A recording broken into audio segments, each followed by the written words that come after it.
Well, it's been a lovely period, hasn't it, Leeds United fans? We're back. It's the first live of the day. Normally, we don't leave it this long, but I thought, you know what?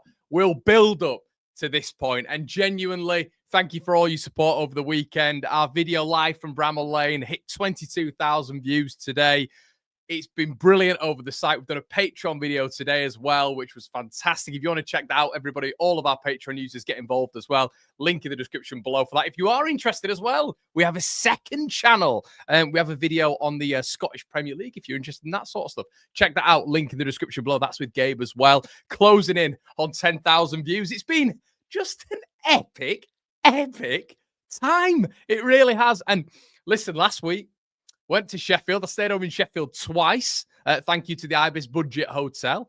And listen, stayed there, filmed some content with my very, very good friend, Jimbob. Met up with the sponsors who were then kind enough to put us, little old me, in corporate. Corporate, can you believe it? At the mighty Bramall Lane. Pockets of empty seats everywhere. But we filled our half. We were in there, 10 Leeds fans in that corporate box. And there was one man in front of me, and I couldn't take my eyes off this gorgeous man for the full game. I didn't know what to watch. Jimbob or Leeds United scoring 3 goals at Bramall Lane. Not 1, not 2, but 3 goals. And we're here to tell the full story. It's not going to be braggadocious from me. We are going to touch on a few things, but without any further ado, welcome all. Jimbob. Some people won't have seen your stuff, mate. I appeared humble as ever on your stream the other day. And here we are, mate. How are you doing, sir? I'm all right, thanks, Connor. How are you? Thanks for having me back on. I really appreciate it. Now, we do have to preface this with look, Jim has received a lot of text messages from me over the weekend. And yeah, we had a good time last week, didn't we, mate? Content was flying out. We had a good time. We met up for the first time. Can you believe it? We'd never met up before. And it was Jim won it. It was a bromance. Absolute bromance. A one-way bromance, yeah, it was definitely. Absolutely it was. I'm severely offended. How are you doing, mate? Anyway, I just want to congratulate Jimbob as well. He's just hit 6,000 subscribers, everybody. Go on the ramble. So if you're not already, make sure you shout out Jimbob. He can't take this much flack without you guys going and subscribing. I don't know. They might try. They might test me and see if I can. Yeah, you've got to make sure you go over and subscribe, everybody. It is well worth it. Fantastic content. And he's flying at the minute. And I am very, very proud of him. I'm very proud of him at the minute. So thanks, Dad. And I was like a proud, younger, better looking father. I'll give you a thinner.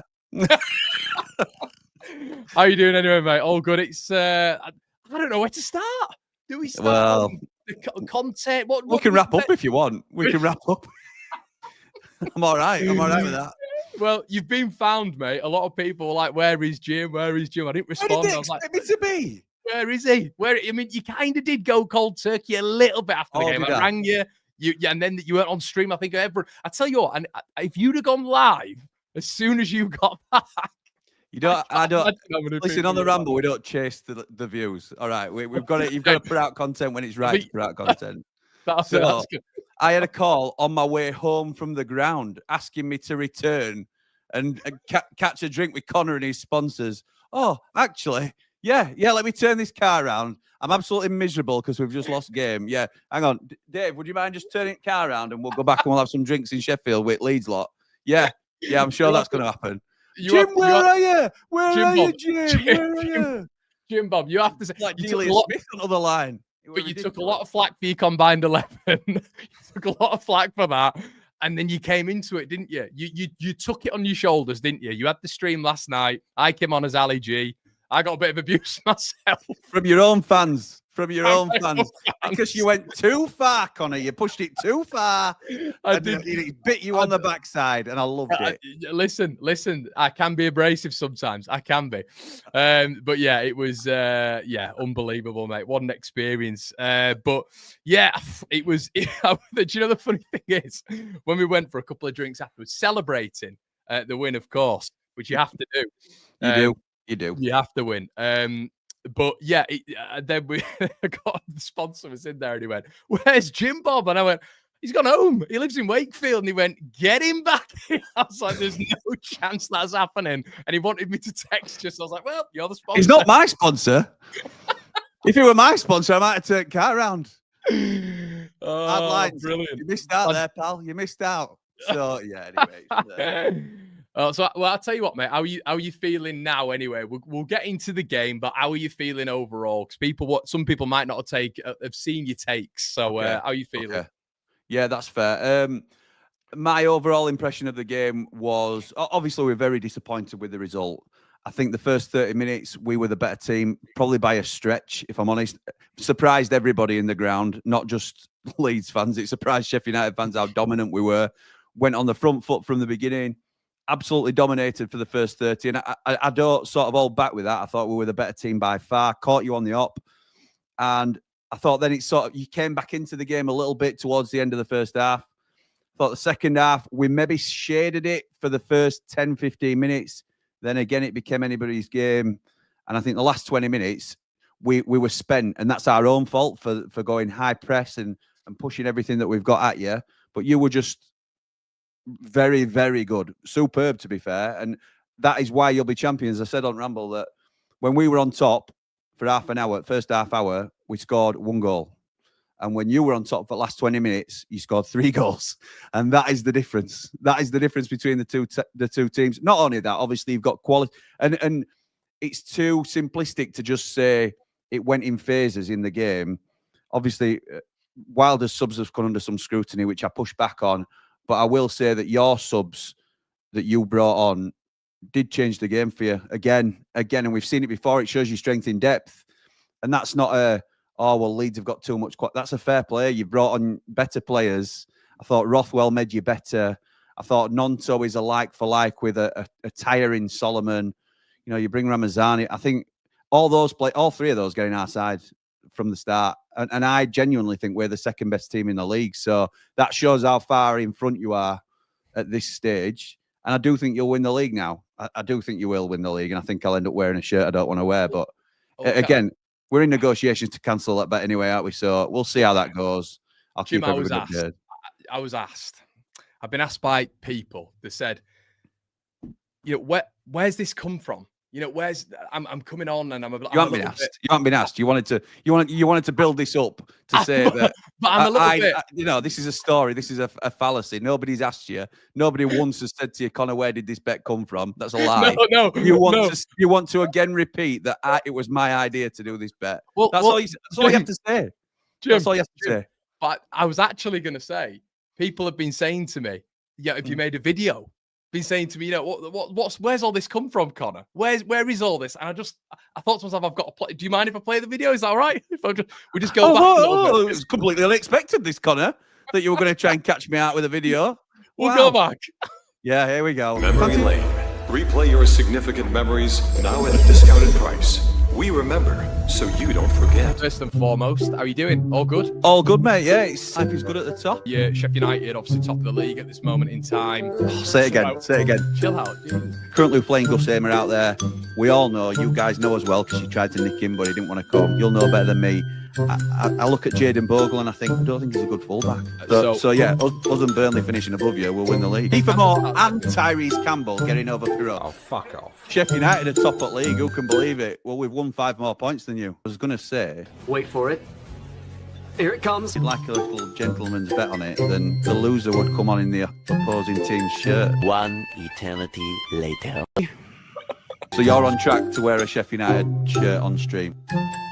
In the chat, stand up and give Connor a guard of honour. We're only here to watch Connor. We're only here to watch... See you then, Jack. Hey up, Ali G. Hello. everybody, we're back. The champions are back again. What went wrong, Jim? So yeah, us and Burnley finishing above you, we'll win the league. We just come absolutely steaming through, and deserve to play Premier League football next year.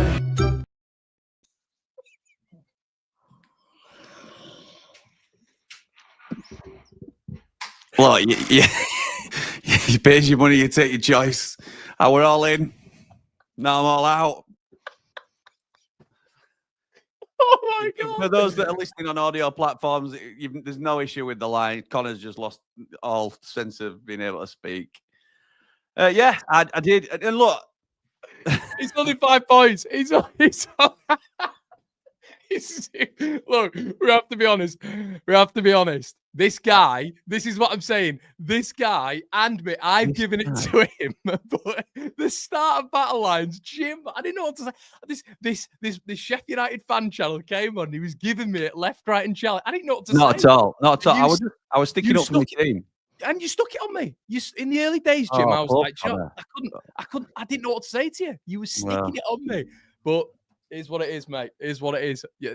The one thing I will say, Connor, is just be a little bit careful because there's 12 games still to play. I think you'll win the league now, and I'm comfortable saying it. I think you will win the league. I hope that we go up with you, but it's not unknown for a little Leeds wobble. There's a certain song that ties into it nicely, which we all know. So now you're going to make me wish. You're going to make me just manifest the fact that has that wound you up? Even coming second. No, I'm just not necessarily wound me up. I'm thinking more like you've just done to me. In fact, you've done it about 3 times in a row now, haven't you? Put little videos together. No wonder he hasn't been live today, because guess what he's been doing? He's been squirreled away upstairs.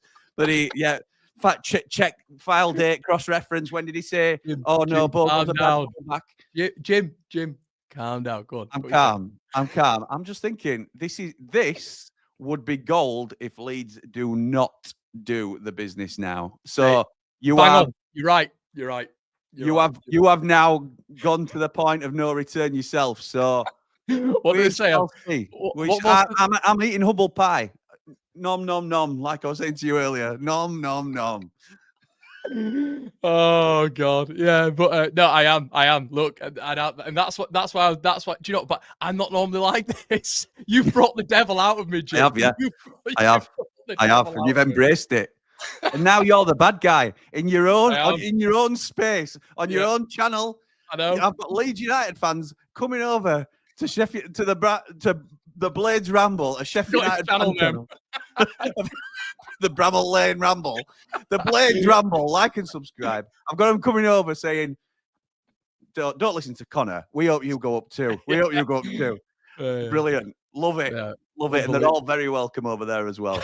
The hate Connor Brigade. But no, listen, all fun. So that's why we do it, innit? That's why we love it. It is. Listen, when we meet up in person, honestly, Jim I've met him in person, and he's literally one of my mates back home or here in Manchester. It's the exact same banter. So don't take it too seriously, guys. If we screw up, this man, and I completely expect him to do this, 100%. And I'll front it. And they yes, you will, because I'll make sure you do. I've taken all this on the chin, like Derek Chisora, like the old warhorse that I am. You're gonna come flush on the chops as well if it all comes crashing down. Don't you worry, I'll be back. And but guys, believe it or not, if it does come crashing down, that's not my fault. I'm just going to get the stick for it. Oh, it is. Connors, you've walked it. You've won the league. Champions again. Ole, ole. No, I'm sorry. You are the one that said Leeds are winning no matter what now. Leeds are champions. The problem with what you're doing now is Leeds fans naturally are very, very scared. Absolutely. So you should be. You've not won the league yet, but you are the best team in the league. Any outsider looking in thinks it's sewn up. But from a Leeds fan to say it and push that narrative that you are champions again, ole, ole. It wasn't me. I've said it. Sorry. You've just played a clip that had you singing and dancing. No. I've said it. But what I'm saying is, What I'm saying is the whole fan base is on that, mate. The whole fan base. There was 6,000 of them right chanting to get Bramall giddy and Lane. get excited. The right to get giddy and get excited, but you're now pushing the narrative that the league is sewn up and done, and that's fine because it most likely is, and you won't have any comeback. But there is a slight chance, a small smidgen of a chance that it's not officially done yet. And if it isn't done, can you imagine the content I'm getting out of this? Can you imagine? I know.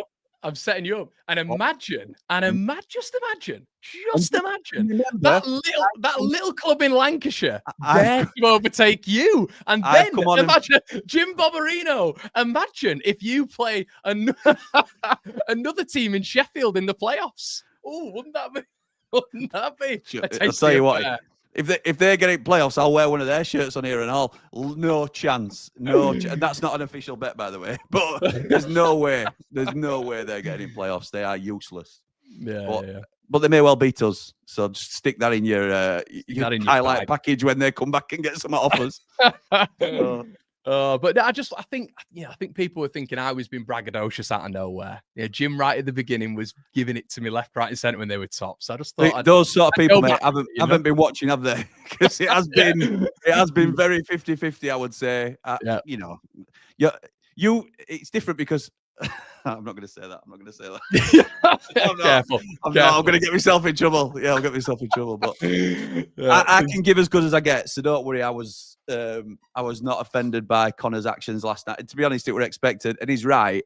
I would have given it back the other way. And I hopefully may get a chance to do it. I don't think I will. But maybe. Well, what I will say as well, I can see there's loads of Blades fans in here as well. And this isn't the Conor McGilligan channel. This is one Leeds. But what I will say is, onto the game, because we actually haven't spoken about the game. It's just been I hadn't had a chance to talk to you about the game. I tried getting you on last night to talk about the game, and Ali G turns up with his Noel Gallagher sunglasses on, thinks he's this drunken lout that clearly hadn't recovered. I wasn't drunk. Clearly hadn't recovered from the night before. Was still well oiled. And I had to just cut him off early and get him gone. But maybe we can have a discussion now. I texted him afterwards and I was like, "Is everything all right?" He was like, "Yeah, it's fine, mate." But I was like, "Oh, I don't know. I don't know if Of course it was. Of course it was all right. The comments confirmed it. It's only a bit of banter in it. But right on the game, great banter. On the game, I would agree with you. I would agree with you. I think, and I wouldn't actually give you the first 30 minutes. I turned round to all the lads who we were with, and I turned round, all the boys, and I said, we could be in trouble here. You were right up for it. You were dominating the midfield. We couldn't get to grips with it at all. I thought it was a mistake putting Gruev in there massively. You know, my thoughts on. I sort of get it to an extent, but I think we should have matched you in the midfield like we matched you in the midfield at Ellen Road, albeit our blaster's not there. I think Siddy Peck, kind of similar to our blaster. Is that fair? Yeah. Like, fair not as polished, but I'd say a similar player, Yeah. And I would say, completely. I mean, you rang me at half time and, I did say to you, I said, I don't know what's going on. You're by far the better team at the minute. And, it didn't feel similar to Sunderland as such. I think because we grew into it a little bit towards the back end of the first half. I think Sunderland kind of just stemmed the flow really a little bit. Yeah. But we grew into it a little bit. I think the problem was Solomon was getting a bit of joy, which as soon as he gets a little bit of joy and starts to take on his man, you kind of can see Leeds getting up the pitch a little bit more and getting a little bit more freedom. But aside from that, you guys were on it. Is that the most on it you've been this season? Yeah. 'Cause it felt like that was a Sheffield United who were that's the side we've been wanting to see. That's the performance we've been wanting to see because we know we've got the players capable of it. I know we did a combined 11, and it's a Leeds channel. I expected to get stick for it, and you can argue some of my points. I expect that as well. But when you were sort of not dismissing players like Vinny Souza, hopefully now you understand what I was talking about in terms of I think he is up there with the best players in this division. Jim, I've always said he's a good player. Yeah, well, I'm putting him in front of Joe Rothwell, for example, and you're saying no chance. No, he don't get anywhere. He don't lace his boots. And Joe Rothwell's a very good player, by the way. He's probably first reserve for me. But Tanaka and Sousa are in that team. I thought, I have to eat my words on Bogle a little bit. I've come on and I've admitted both on the ramble and on here that I think I'm clouded by a bit of bitterness around Jayden Bogle. I still don't think he's the best defending fullback going forward, but going forward, he's such an impressive player, and he was for us. So it's not like it's news to me, but he's fitting seamlessly into your team. And if we'd have had him in our team, I dare say we might have a couple more points as well, because he's that good. He's that good. And when him and James got confidence down the right-hand side in the second half and sort of knew that Bogle could leave Hamer and sort of leave him in his dust a little bit. I don't buy into the don't bring Gus Hamer on argument, by the way. We can get into that if you want, but as soon as you got a foothold down that right-hand side and Harrison Burrows started to tire, so Dan James is running at him like roadrunner, we were in trouble. We were in big trouble, and I'm surprised he didn't go to 5 at the back. But again, I'm saying this in hindsight. A lot of blades have been on his back about the substitutions. I understand, it didn't work with certain subs, but I think you were on hiding to nothing. I genuinely do, because the players that were on and that he brought off were cooked. They were absolutely done because they'd run the race. They'd gone full tilt for 60 minutes and we had to change it. So I think it's harsh to blame what no Sheffield United fan in that ground was saying, don't bring Gus Hamer on. Don't bring Gus Hamer on. Yeah, we weren't to know he weren't going to have a great performance, and he might not have been fully fit or whatever it might be. So I don't blame the manager. I don't blame the players. I just think we were outdone by a better team on the night. And that's harsh for me to say, because I don't think we were massively outdone. I think you were by far the better team in the last 20 minutes. But like we've said at the beginning, I think we controlled it for the first 30 by a stretch as well. So could have gone either way, really. It's just you took your chances and we didn't. And that leaves you probably champions now. Let's be that Gruev header off the line was massive. It was clear. I thought you tried to do at Ellen Road. You were way more aggressive. It was way more aggressive. The fans were really, really up for it at Bramall Lane. It was loved it. Yeah, they were right up for it, and I did see a certain someone get up and maybe give a certain right back of ours a bit of stick when a certain substitute came on and nailed him. I'm not gonna say I didn't see that, but that was it. You got out your seat there, Jimbob. Did that cheer for Bogle getting nailed? Doesn't sound like that. No, I would have done that. Bogle. You did actually. Hamer. But no, it was aside from that, I do remember that actually. I do remember it was that. funny. It's like because you quite like a mellow guy in your seat, and then that tackle happened, and you threw up. I was like, oh my god. To be honest, I like to think I'm quite mellow on stream and things like that, and I can keep my head. But at the game, I do lose my head a little bit. I have to be careful. I'm in family stand, so sometimes my dad's calming me down, sometimes I'm calming him down, and sometimes my auntie has to calm us both down, like, because we're both going for it. But Lino gets some rate stick on our side as well. But it's part of the game, innit? And it's part of the game I love as well. It's never nasty, but it's part of you, innit? It's part of you. What you want to sort of. Of course it is. You live through it. Of course it is. So, yeah. Of course it is. I think it's. I think it was just, I think it was interesting throughout the game and how it developed. But like I was just mentioning there, you were a little bit more aggressive with Meslier, I thought. And I will say, and you'll probably sort of, I don't know, squint at this, Jim. I'm not a Meslier fan whatsoever. I thought he grew into the game, to be fair to him. I agree that. He could have absolutely collapsed. He really could have collapsed. And I felt it in that I thought he were gonna. Yeah, I did. I thought he was going to go. I thought it felt like anything that came through to him. I mean, those long throws from Robinson, they were just causing chaos. And I didn't think he had that much protection from the referee. But at Ellen Road, there was an argument that he got too much protection from the referee. Yeah. I mean, anytime you got near him, we got a free kick or whatever. But it kind of worked the other way. And he was rattled. And this is what I think about the goalkeeper. When that happens, it just looked like it transcended through the whole team. And that's not an excuse. We just looked nervy in pockets. We couldn't get passes. The synergy between the players was all off. I thought he killed the midfield. Vinny Sousa, this season, I mean, as you know as well as Melier, Aronson, I'm all right with Aronson. I think I'm a bit 50-50. I kind of look at his long-term projection. I'm not sure it'll work in the Premier League, so I'm kind of a little bit like what we're doing in that position in the future. Yeah. But Vinny Souza just killed him. It was like a lion. It was like a lion had just got hold of, a zebra. You watched it when you're there, you can see it. Because obviously the TV camera doesn't just follow, someone off the ball round. Souza was just following him. It was like the old school man marking game. He was following him everywhere. And he got a sniff, did he? Did not get a sniff. He did not touch that ball. And you've got a 6'2" lad who's a monster following him round, ready to put in a big tackle. He's physical. He's going to be in his ear. He's like Brazilian as well. They're all quite in your animated face, aren't they? Animated, yeah. And he didn't. Aronson couldn't get anything. So you kind of got Gruev and Tanaka there, really. And Gruev, I thought you gobbled him up. I thought Sidney Peck gobbled him up. He was. I think the problem with Gruev now is he's come up against two good midfields, and I think it's.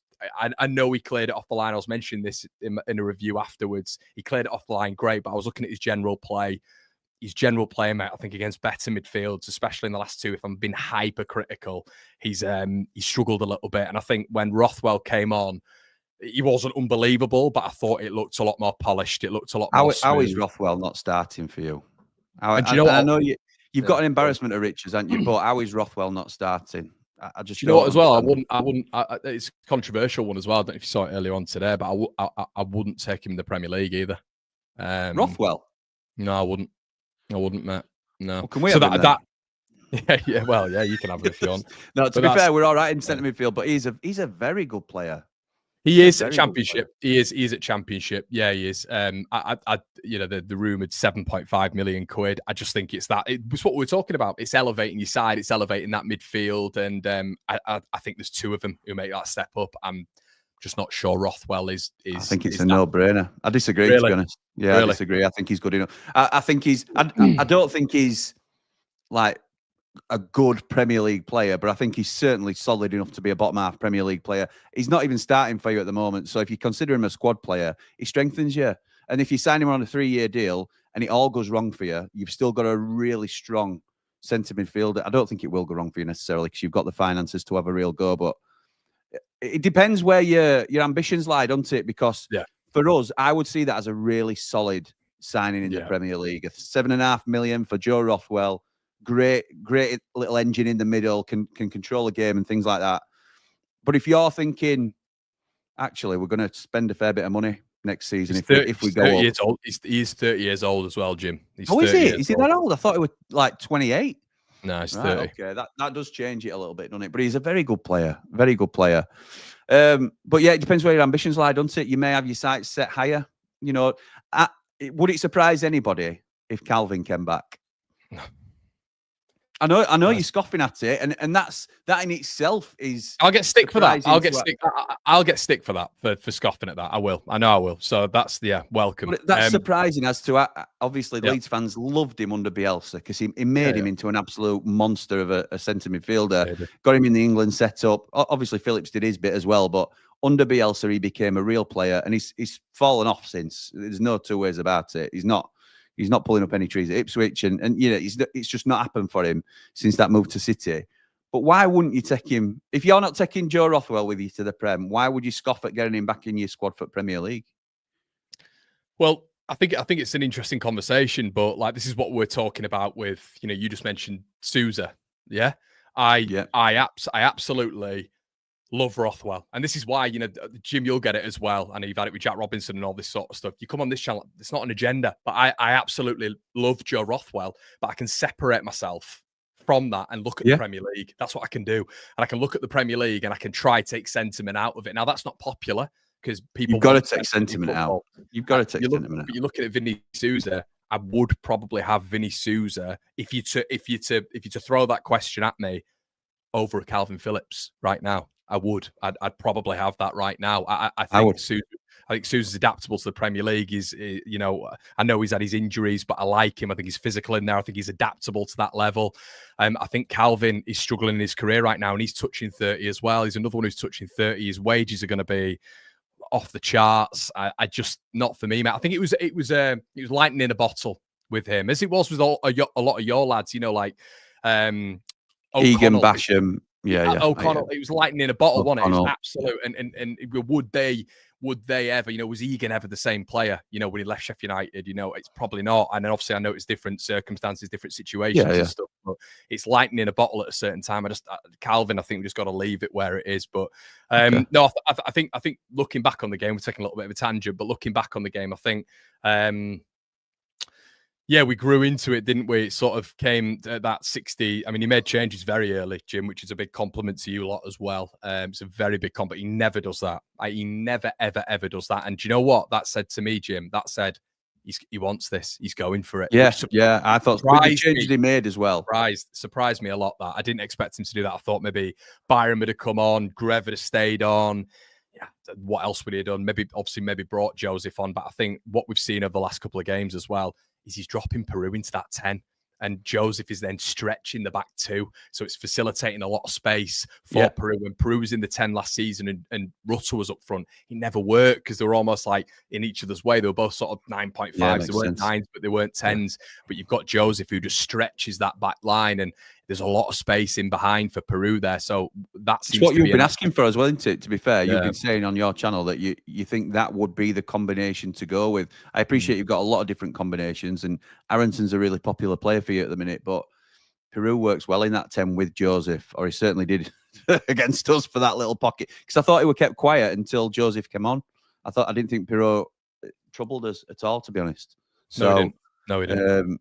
I actually thought Jack Robinson had an all right game up until the like I said, did his job, didn't he? It was him and Anel sort of did the job. They weren't really bothered. He did, and again, a bit like you said with some of y'all. I get stick for this, but I think you should always go with your strongest team. So I would be playing Rob Holding next game. I think Rob Holding's more dominant in the air. I think that would have helped us. Look at the 2 goals that we conceded first off, aerial battles that we lost. That you think. It's weak, really, from our point of view. It's good from a Leeds point of view. I'm not criticising our strength, mate. That's not our strength either. Exactly really. Right. And I just think we'll be disappointed with ourselves with those first 2 goals. So I would play our strongest team. Jack Robinson for me. Tell me which of certainly the top 4, but any of the top 6 really. Which of those sides does he get in and start? I don't think there's many. Whereas Rob Holding, you know mug if you've played 100 games for Arsenal. No mug. Jack Robinson don't get 1 game for Arsenal. And that's not me having a pop at him. That's just showing the levels. This game is all about levels, which we know about. And just because someone's playing decent, he's probably been a 7 out of 10 most weeks.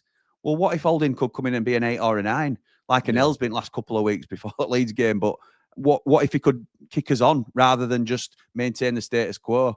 So there's no room for sentiment. You've talked about it. Wilder showed that he won't be sentimental with some of the decisions he made in the summer. He's just hanging on to Robinson a little bit too long for me. Having said that, Robinson did contribute with the long throws as well, but I don't.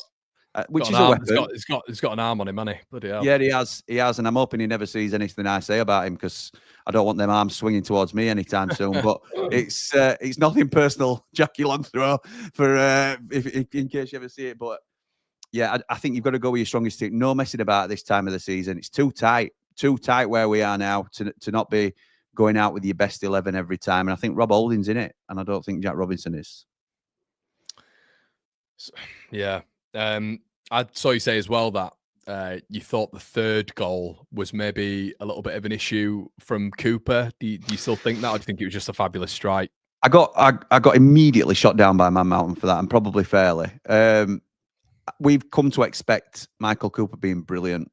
And I think my words were, or they were certainly supposed to be, Cooper will be disappointed with himself. That's not a case. That doesn't mean we should expect him to save it. It's due to his own high standards. He will be disappointed he hasn't got more. Because I think he was close enough to get some on it, but it was a rocket.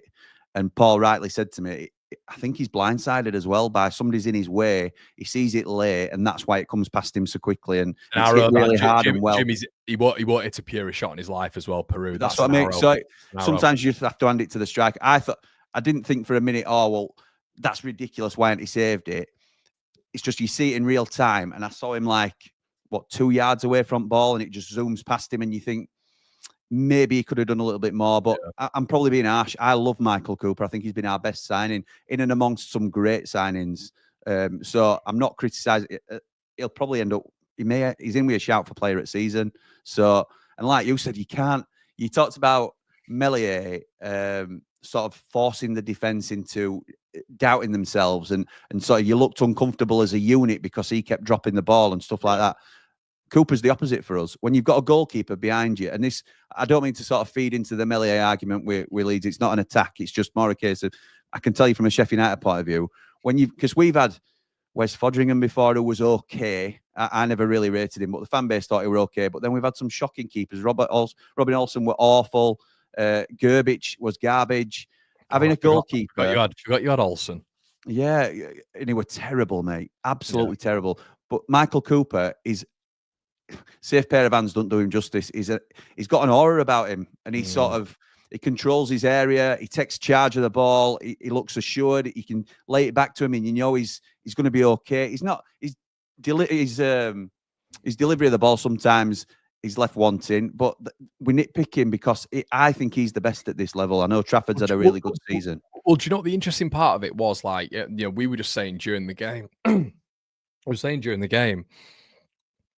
They're putting the ball too close to him because, like, it's it's amazing how he just completely dominates that area, and he's so assured, he's so confident in himself, and it really emits, and you can see it. And it was interesting watching Cooper. I was watching him quite a lot, to be honest, because that was the problem. Every time we were, and it wasn't a lot, but anytime you kind of got in and around that area, it was very much, you can't float that ball in because it's his box. And, very obviously, I know he's a lot smaller, different, and look, relative level, but very Peter Schmeichel. This is my box. I'm coming out and I'm clattering you. It's my ball. And I think that is, the aura. Commands his area, doesn't he? Yeah, it's his space.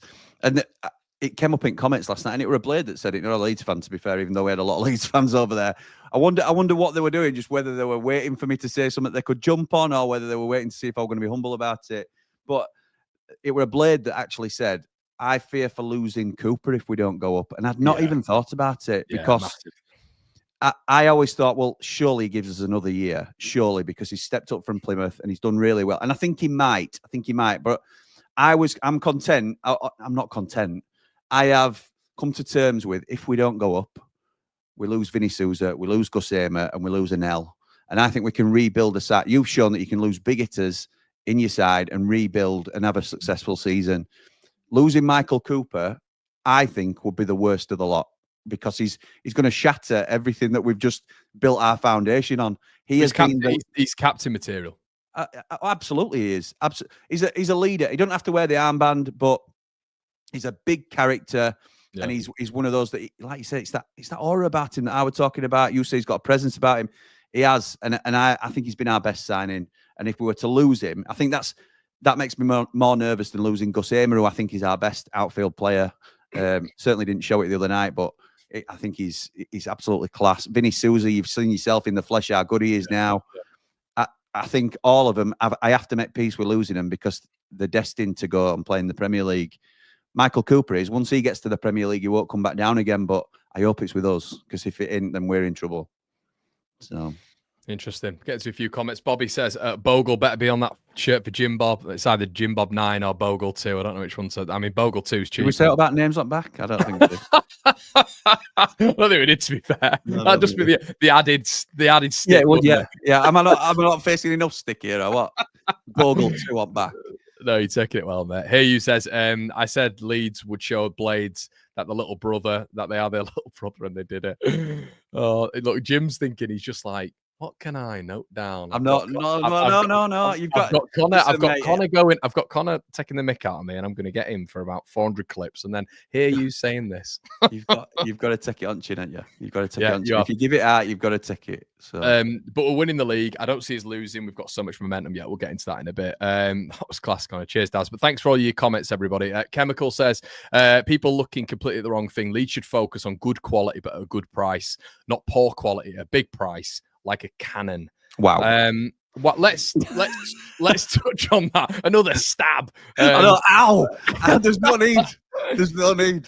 Right. Well, let's talk about those two, shall we? Because I'm interested in talking about Hamer and Cannon. Obviously, they came on, and big substitutions at a big moment, I thought, for Sheffield United. And I did see them coming on. I did think, and I know what you said about Raksaki. I thought he was playing well. I thought he was playing well, and obviously he was on our side, wasn't he? Obviously, from looking at him, maybe he went out the game the last sort of 5-10 minutes, but I thought as soon as you made that change, Firpo started getting more and more. He was almost confident that he could vacate that space a little bit. I just thought Raksaki, especially in that first half in those 1v1 duels, it wasn't all Firpo's game. It was I thought Raksaki was doing well. And I just think when the changes were made, momentum swung. What is Hamer doing flying into that tackle, by the way? And I'm not just saying this because I'm not a big red card merchant. If it's another red card. Well, yeah. I mean, and Brownie said it the other day, and I was sort of like, I was like, I'm not sure about that. But Brownie would say that. He would, yeah, he would. Brownie would say that. But it was. I don't know. It was a reckless tackle, and he just in a big game. It's so unnecessary, unnecessary, and he's got that. But in a big game, you want Hamer turning up, don't you? Of course you do. You want him to, and we fully expected him to, and for whatever reason it didn't work. I have to disagree with Raksaki shout. I think having watched him, really, he does flatter to deceive a little bit. I would class him as a luxury player. So when you play Raksaki, you are getting somebody similar. I would probably to Jaden Bogle in so much. I think Bogle's a better player, but similar to the fact that when you're attacking and you're in possession and you're controlling the ball, he's a very good player to have in your side because he's always a threat. At that stage, when the game were turning and it were leaning back in the balance, I would say, not necessarily hadn't swung your way at that stage, but he doesn't do anything defensively. And I think, I don't know if yourself or somebody else had a disagreement with on, it might have been somebody in our Ramblers chat, but I don't think he did anything defensive. He looked out of sorts completely, didn't know whether to follow Firpo. Firpo were happy to leave him in and take the risk that he were going to lose possession. Big risk. Take that chance. That was the out ball for you in the first half, particularly later on. The out ball was down your left hand side, down our right, attacking Harry Clark, and 2-1 in him.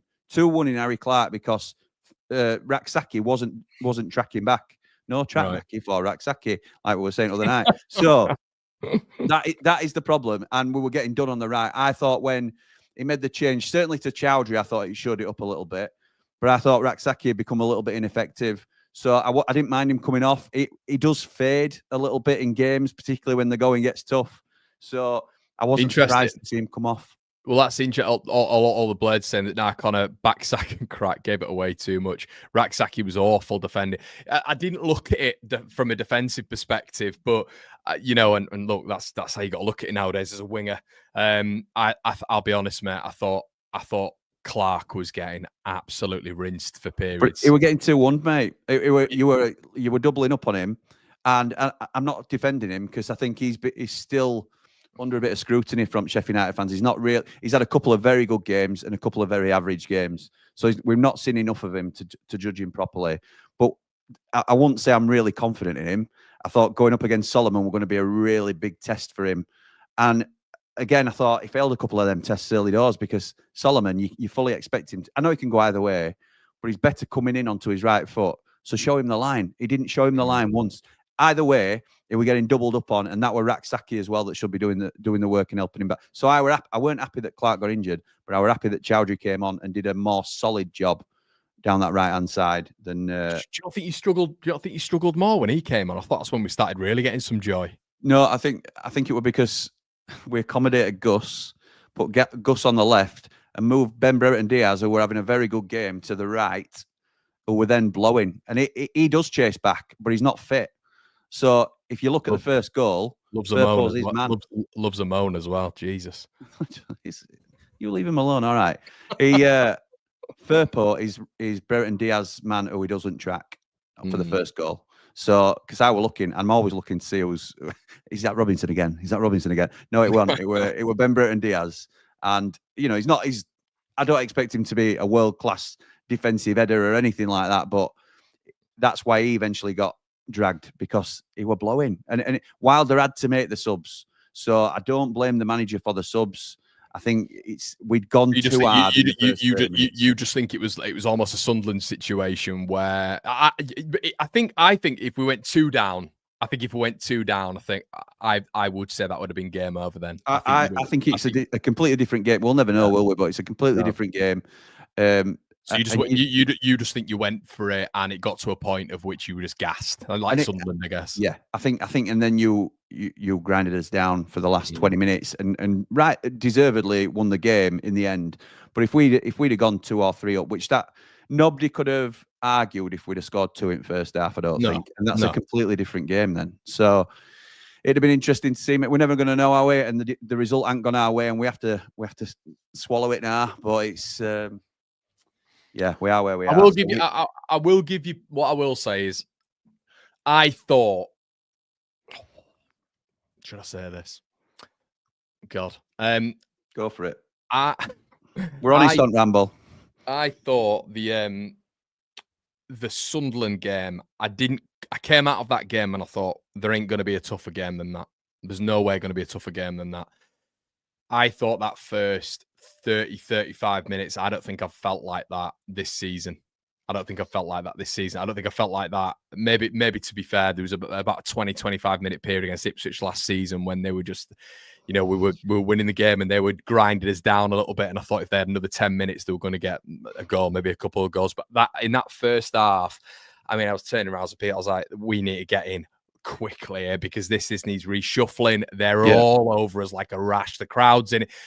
I said, we were having a chat and I said, get to 20 minutes, quiet them down. And me and you, when we met before, we had that chat, didn't we?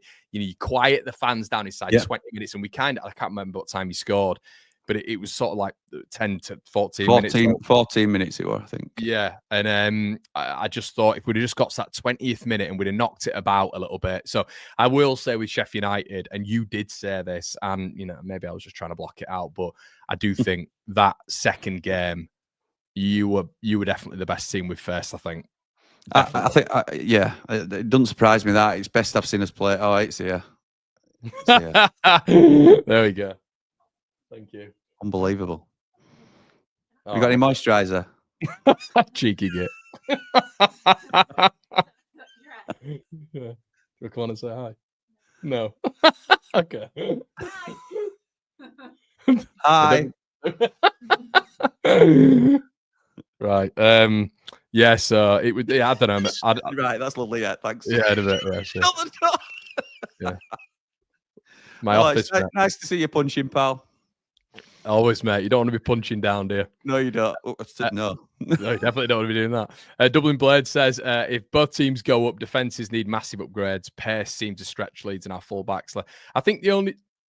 I think we are probably... And Jim, I think we had a conversation about it, so I don't know if you disagreed at the time. Don't know if you still have the same opinion. I think... counter-attacking teams in the Premier League, you've got to go up. You can't do your Southampton with Russell Martin. You can't go up your Burnley. No, you can't. I think you've got to, and I know how they're set up. I get how they're set up. I completely understand that. But I think even Burnley in a defensive manner will just get obliterated in the Premier League, even with a couple of better players. I think you are. I think right now, us in particular, are facilitated for counter-attacking football. And look, we'll have to get much better players in, of course. But I think you can even see. Maybe against you lot in that second half, I felt there was maybe a wariness for you to push too far up with your fullbacks because there is just that risk consistently of that ball getting out. I mean, how frightening is Dan James in person? You forget, honestly, mate. I see him He's unbelievable, mate. From a different stadium, mate. From a different stadium. Obviously, you see him at Ellen Road and stuff like that, obviously. But even at a different stadium, how he keeps some balls in play. He's so quick. I thought there were a ball that spun out on right hand side. I know which one you mean. And I thought no normal player keeps that in, and he did. He did. He were there quicker than I could see ball moving. It were ridiculous, absolute ludicrous player. And he's. I think it might have been Paul Mountain that said he's a mid-table Premier League player. Him now. He's not a. He's got better, and he's got better. Yeah, you could slot him into a Crystal Palace or somebody like that, somebody that in and around the middle. I'm not saying they're a bigger club or anything like that, but in terms of the status at the moment, he would fit in because of the pace just adds to his game. It's not just pace; he now has like end product, which he hasn't had previously. You can't just have pace, and I think he's been really. I think he's probably been the difference for you in some games as well. The one thing I would say, Connor, and I don't think I had a chance to mention this to you because you were too busy gloating, singing to me when you came on stream yesterday, but I did want to have a chat with you about, does that sort of make you reevaluate how ready your squad is for the Premier League? Because that first 30 minutes, we definitely outplayed you, and that's not me being cocky at all, because obviously, ultimately, we lost the game. But there will be teams, most teams in the Premier League will be able to sustain that amount of pressure and will try and come at you and try and force the press like we did and try and hassle and harry you. And you couldn't live with that for the first half hour. We tired and you got more comfortable. I think it was a combination of both that got you back into the game. But does it make you think, actually, we probably need a little bit more work than it's all right going and smashing most teams in Championship. But if we are going to go up, we will face this sort of attack on a much larger scale. You know, Man City's and Liverpool's are going to come and dominate you, aren't they, in terms of possession? And you're saying you're right. You are set up to be a counter-attacking side, but I don't know if we are. I don't you know if we don't are. play that way at the moment, do you? No. Dominate possession down here, so you're going to have to change that as a style. You have got players that fit it, but does it worry you thinking that actually we need a little bit more here? We're not quite ready. Yeah, it's a good I think it's a good foundation being a possession-based side. I think it's a good foundation to, be sort of level on the ball. I think that's good, but he's got to succeed. He has to, sorry, not succeed. He has to succeed, yeah, but he has to concede possession. He's going to have to do that, and that has to be in his head. Farker in the Premier League, if we get there, if he concedes possession and is okay with that, because some teams, we mentioned Nottingham Forest the other day, they're absolutely fine with it. You have the ball, we'll look at getting the ball quickly to midfield and counter attacking. Foundation, if we're good in possession, that's good, and I think we are from back into the midfield, those transitional phases. If he tries to dominate possession, I think in the Premier League, we're just going to be the whipping boys. I think there's two big factors. I think if he goes in trying to dominate possession, which we've seen before in the Premier League, and people aren't going to like hearing this, but if he keeps the guy, Ilan Mele in goal, Leeds are coming straight back down. So they're big things that need to be taken on by Farker and his team and obviously recruitment. But yeah, mate, I mean, it's going to need a kind of change in style, a bit of an adaptability. Can he do that? I hope he does. But yeah, it's going to need that. And Leeds are good on the counter-attack. But yeah, you are right. If we're not coming into... Look, I mean, I think even if we get 5 more players in and we massively increase... And it's going to need more than that, by the way. But if we brought 5 to 7 players in, there is still a huge likelihood Leeds go back down. A massive 80% chance, 80+% chance that we go back down. So well, you just look at bottom 3, don't you? It's 3 successive seasons. Sorry, it's 2 successive seasons, isn't it? They've all, if Ipswich go down, where it's looking likely. But I think, yeah. How would you feel? I mean, I do think you'll go up a second, and I'm giving you crack, but I do think you'll go up a second. I think we need loads of work, and I think Burnley will win. I think Burnley will win the playoffs. I know, yeah. I think Burnley will win it. That. But after saying Sunderland were the best team, brilliant. But yeah, I just think when we look at both teams and all the teams, there's going to be massive surgery. I mean, what does Sheffield United need to do? We need loads of work, mate. We need loads of work. Did last night show you, Jim? Sorry to interrupt. Did the other night show you as well, in a kind of sense as well? Or? No, we knew where we were short. To be honest, we need a centre half, to start with in this league. So we've got Rob Holding in. We're not using him, which bewilders me, to be honest. But we haven't got a settled right back. Harrison Burrows, I really like Harrison Burrows. I want us to stick with him, but you need some competition behind him at Premier League level, and we haven't got it. That's just the defence, and that's an area that we really prided ourselves on at the beginning of the season. So in the middle, I think we're strong. I think Sidney Peck's been the surprise package of the season, coming through and filling in for Arblaster, who will be back hopefully before end of season. Vinny Souza in there, who will hopefully stay if we're promoted. Gus Hamer, I think he's probably best there in the 8 as well. So that as a 4 is really strong. Really like that. We've got Tom Davis behind him as well. So I don't mind us in centre midfield. Say again. In the Premier League, you think that works in the Premier League? We'll find out, won't we? I think what Wilder did last time when we got promoted, when we were the 3-5-2 and everybody were lauding the overlapping centre halves. We were playing a similar style in the Championship when we got promoted, but what he did was he took the 10 which Mark Duffy were playing, and he moved it back and put John Lundstrom in, and we had a flat 3 rather than a 10. So he tweaked it to be slightly more defensive. So it wouldn't surprise me at all if we went 3 in the middle with no 10. So then you look at your depth and you question it again, don't you? Because I think Arblaster could play in the Premier League. He showed that last season. He's our club captain. Vinny Souza could play in the Premier League and Gus Hamer can. But what have you got underneath that, really? Sidney Peck's there. He's decent. Tom Davis is decent. Again, but you compare that. We won at best squads in Championship, no doubt about it. Compare it to a Premier League squad, and we're bottom, if not 19th at an absolute push. So loads of work to do, and that's before you even say we haven't got natural wingers. We've got Raksaki, who's on loan, and we currently play with wingers. Ben Brereton Diaz isn't our player, so it's when you look at like 16th and 17th in it, and you see West Ham and Wolves, and you're like, Jesus Christ, unreal, mate. Depth. We talk about Leeds having depth at this level, and you have got incredible depth at Championship level. You'll go up and you're one of the weaker squads. You're probably 18th, 19th, 20th, aren't you, in terms of squad depth at the moment? And you think the gap is ridiculous. Absolutely. But you have got strong backing now at 49ers, and you might be able to have a little bit of a Forest-esque push. I don't think you'll sign as many. Well, I think that's why our Parag Murat has mentioned today that within sort of the PSR limits and the FFP, we're in a very strong place, and you've got to look at January has been huge for that. Was not doing anything. I think it's been really important. It's been a gamble, but it's paid off, hasn't it? So it's so far. Right, let's get into a few more comments. Loft says Wilder to go if promoted. There's a few of these, Jim. There's a few of these. Another, obviously, as you can imagine from Leeds fans. Do you think Wilder holds you back, Jim? Got some decent players there, and doesn't Jam's a Patreon member. Doesn't seem to doesn't play these players in the right positions. I guess you kind of, when you look at it, when you take a bit of a step back with these games, I know you've said it's harsh, but if we're being really critical, that first game, the back 5 killed you. It did kill you. I know it was a tough week, and with Baldock, I completely understand that and sympathise with that, of course.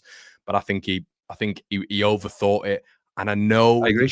And I know the changes that he made, but that is the manager's job, isn't it? Ultimately, Jim, to get it right. And I thought you got considerably weaker when the changes were made. It just doesn't. I don't know. It's not really a great position to feel like he's forced into those decisions, and then the players that coming on don't perform for him from a manager's standpoint. No, I get that. And there are some people that question his tactical decisions. I can't get on board with that personally. I think I'm with you on the game at Ellen Road. It's probably the only time I've criticised him this season, because I think you talk about taking a step back. I think some of our fans need to do that, and we talk about that regularly on Ramble. It's not me sort of having a pop at anybody, but we have to have a bit of perspective with where we are. We had 20 players walk out in closed season, Jayden Bogle included, but we didn't know what our squad was going to look like at all. It could have been anything. It could have been a playoff squad. It could have been a mid-table squad. We didn't know how much money were available. There were a takeover sort of situation going on with a load of uncertainty. Nobody knew what Sheffield United were going to look like this season. And in a load of these pre-season predictions and stuff, a lot of people put Luton top, and out of the relegated teams, Sheffield United were going to be the ones to struggle. Well, as it stands, we're top of the pile in terms of the promoted teams, and we've got a 2-point deduction, and we're still in the automatic promotion race. We're second only to a team that's being touted as one of the best teams to be at this level in recent times. So when you take it all into consideration, and yes, he might get the odd substitution decision wrong and stuff like that, I still don't think he can control Gus Hamer's performance against Leeds. Do you know what I mean? That sort of thing, because nobody in the ground was against Gus Hamer coming on to nobody in Sheffield United, and we're saying don't bring him on. Of course, you're going to bring your best player on. He's still suffering with his hamstring, maybe. But if we were saying it again last night on our bumper edition of 90 After 90, which went nearly 2.5 hours, we were saying that if Gus Hamer says I've got half an hour in me, then that's probably why he came on at 60 minutes, because you want your best player on the field. It's a bit like Tanaka saying he's good to play, and you bring him on and he lets you down because he's probably only 80% fit. So if there was a fitness issue, then that's probably on the manager, because he'll know that.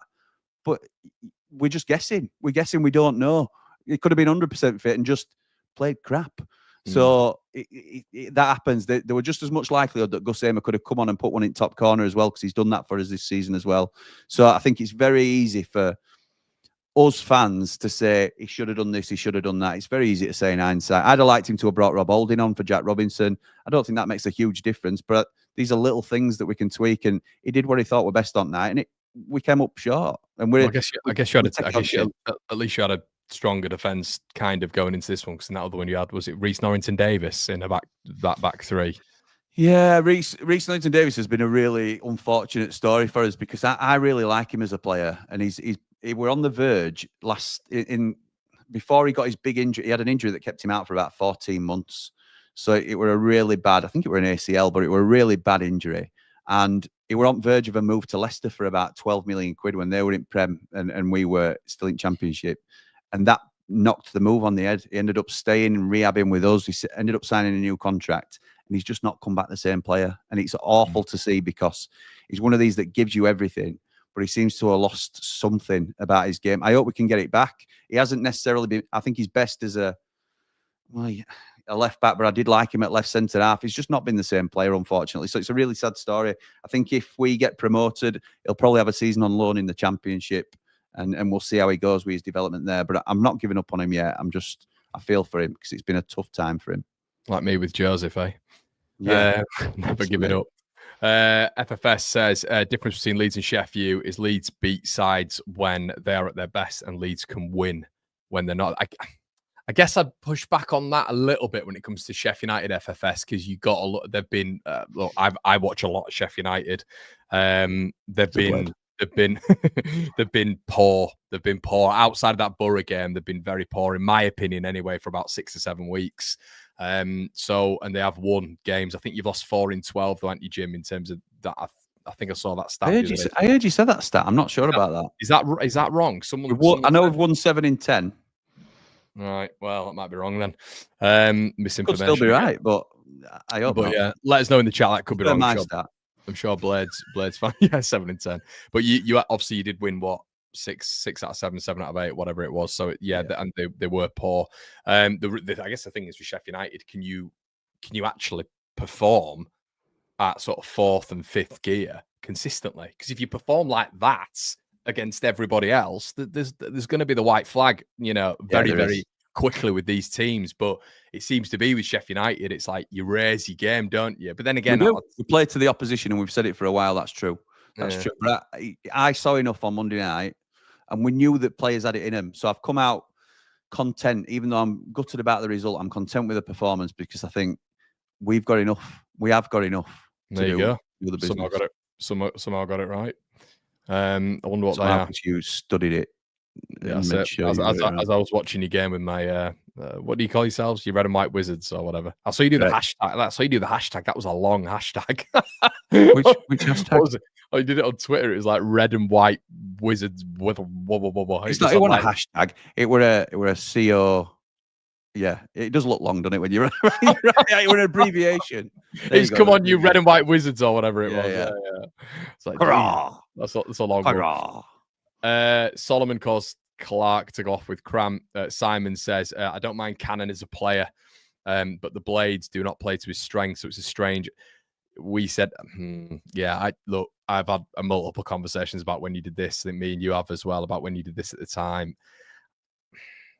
Well, I tell you what, you're the Blade.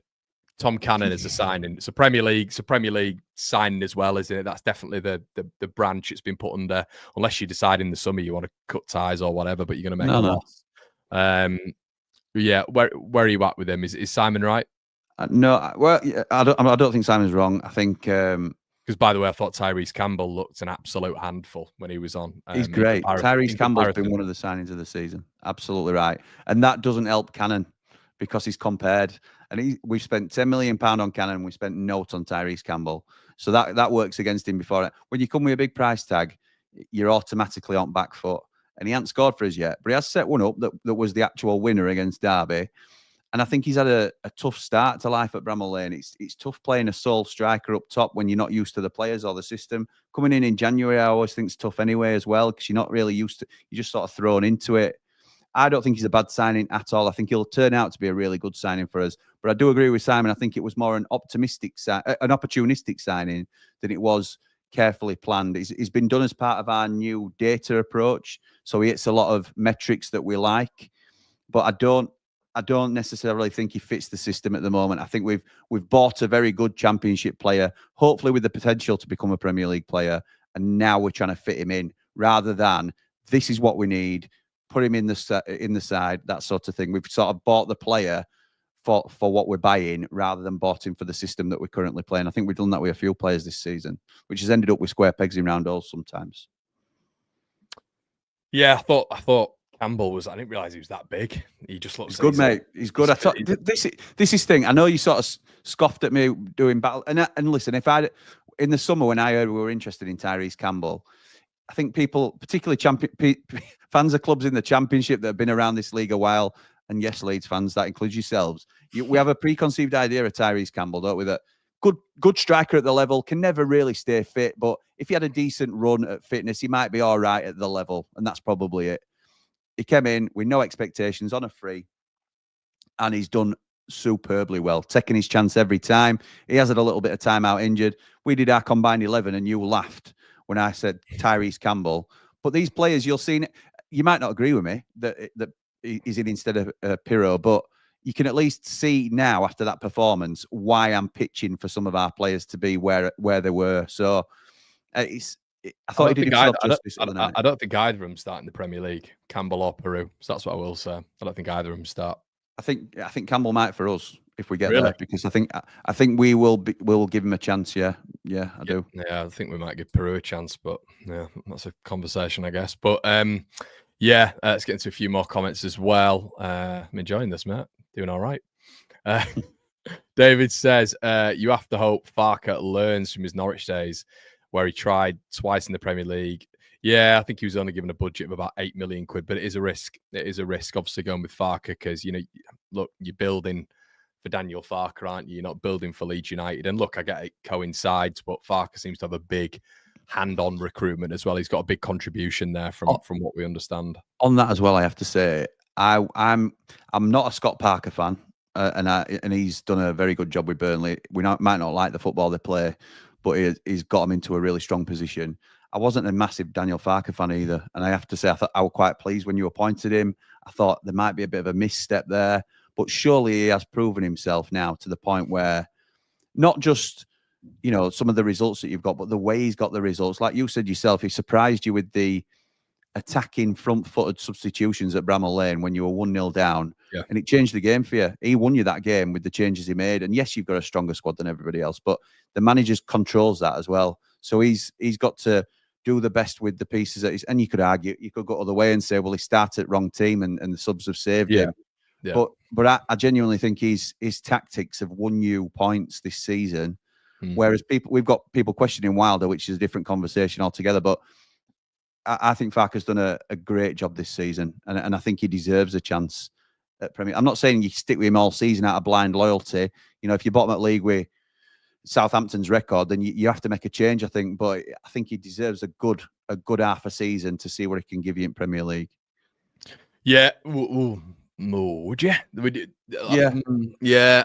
It says LFC Lost says here Farke could get us nearly 200 points in 2 seasons. No, and look, I've always got to be careful here because you know what I'm like. It's not a look. Things can be grey here. You can criticize. Yeah. I know you're not to be fair, when we've been on here, I think you do this. I think you do. I think you do criticize Wilder when you need to, and I know you've got a bit of a loving with him, but I think with Farke, with me, there is just that element of grey of which it's the job. I have to be true to what I was saying at the beginning of the season. The job was to get Leeds United promoted. And the job is when he gets that job done, and I think he will, and he gets it done, if he gets it done like in this emphatic style as well, not only will I be praising him, but I'll be saying, fantastic, that was your job. That's your MO. You've done it. Well done. And yeah, he's doing a really good job at the minute, mate. I have to say that. However, half a season in the Premier League is a long time. It's nearly 20 games. I think he's got it's not being naive or arrogant or whatever, but I think there has to be some results in that first 10-game period. I think that's for both of us. I think there has to be wins in there. We've seen that with the bottom two that really struggled to conjure wins. I think he's got to get wins under his belt. I don't think, this is my thoughts anyway, I don't think the 49ers are going to be slack in the Premier League. I think they're going to be pretty ruthless. So I think it's not like Farke will get sacked. He might go in and win 5 games out of 10 and then fantastic. But he's got to hit that ground running. That's the only thing I'm looking at if we do get to the Premier League. But this season, right now, mate, straight ahead, he's done a good job. He has done a good job. But yeah, it is. Of course, it's a risk. Of course, it's a risk because he's never done it. And that's what I mean, even with Wilder, you can at least look at him in a sense and go, well, he's done it. With obviously finishing 9th. Chris says the difference between the Sunderland game and Blades was Ampadu. He didn't play against the Blades. Yeah, he's a big miss. Looks like it's a season as well, which says quite a bit, doesn't it? He's out for the season, and we're still all pretty confident. Hamer came on too hyped up, was out of control of his emotions. So Giles says, if we beat West Brom this weekend, then 10 out of our last 11 games are against teams who are currently below 10th position. Yeah. I think we've got 6 games at home. So I mean, okay, are you? Because look, we're not completely out of it yet. Of course, we're not. We've got a big advantage. It will be a lot for us to lose this now. It is interesting. I was looking at our conversation, obviously, when I was making that revered video clip earlier on, and there was a conversation of when we were looking at that period of Coventry, Watford, Sheffield United, Sunderland, and we were having a chat, and it was we were both saying it's our biggest period of the season. Yeah, I thought we toughest little crop of games, and you've smashed through it, haven't you? It's just... Yeah. The interesting part, I guess, is that it's going to be how much of these relegation threatened teams going to turn into top 6. That's true, now. And that happens, doesn't it? So it's all right saying you've got, most 10 of your 11 games at bottom half. What you don't want is bottom 4.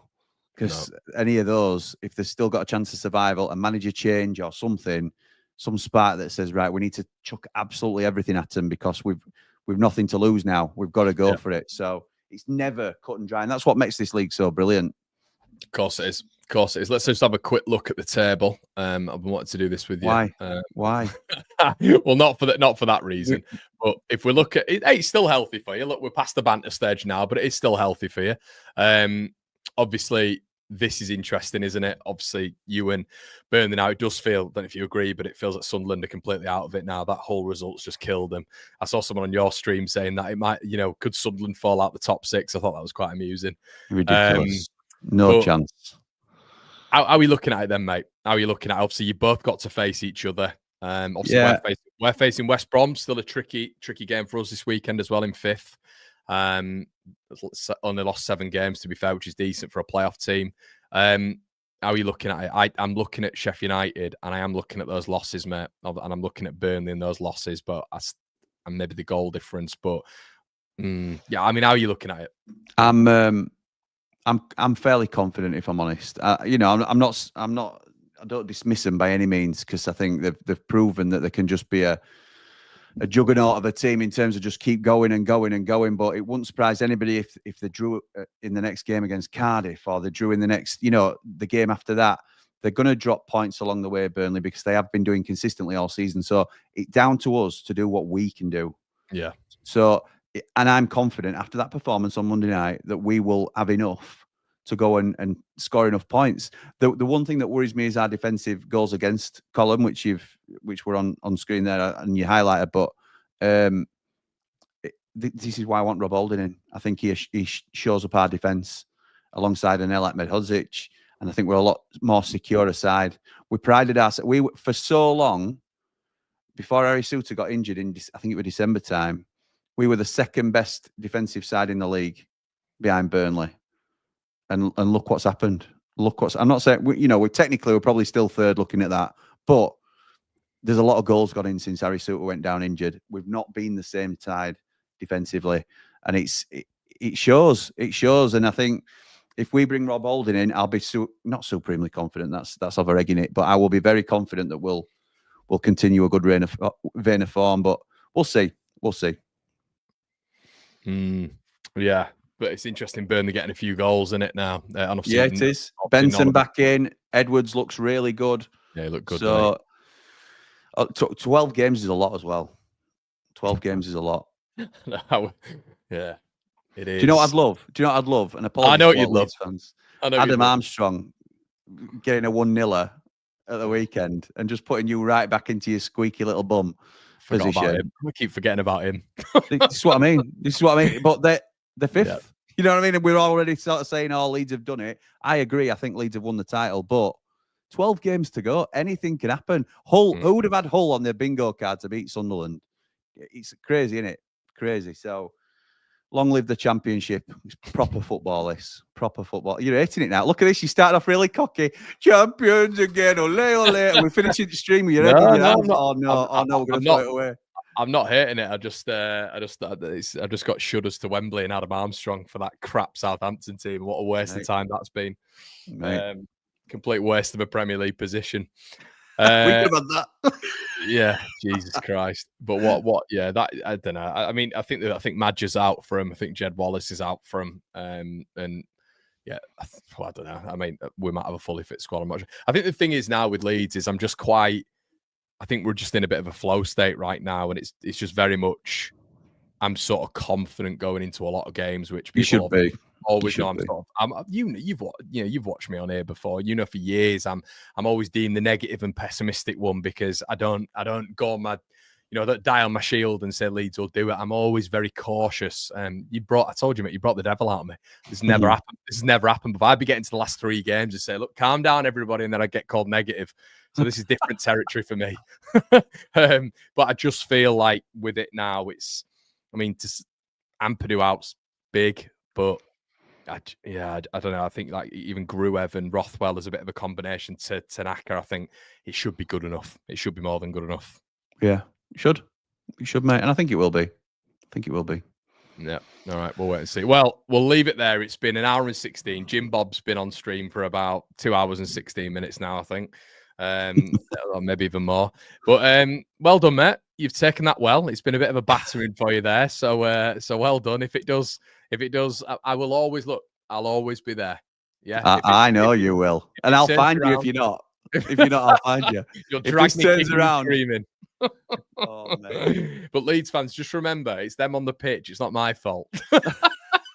But thanks everyone for joining. Make sure they're now humble. Make sure you go over to Jim's channel. He's a very different man to what he was 6 months ago. I can say that for free. We'll wait and see what happens at the end of the season. But yeah, right. It's been an absolute pleasure, everybody. Make sure you like, comment, subscribe. Head on over to Jim's channel, as I'm sure all of you have done anyway. Give him a big shout for getting 6K as well. Always supporting Jimbob in whatever he's doing. So make sure you do that if you have been here for the stream. It's been an absolute pleasure, everyone. We'll catch you in a bit. Cheers. Up the Blades.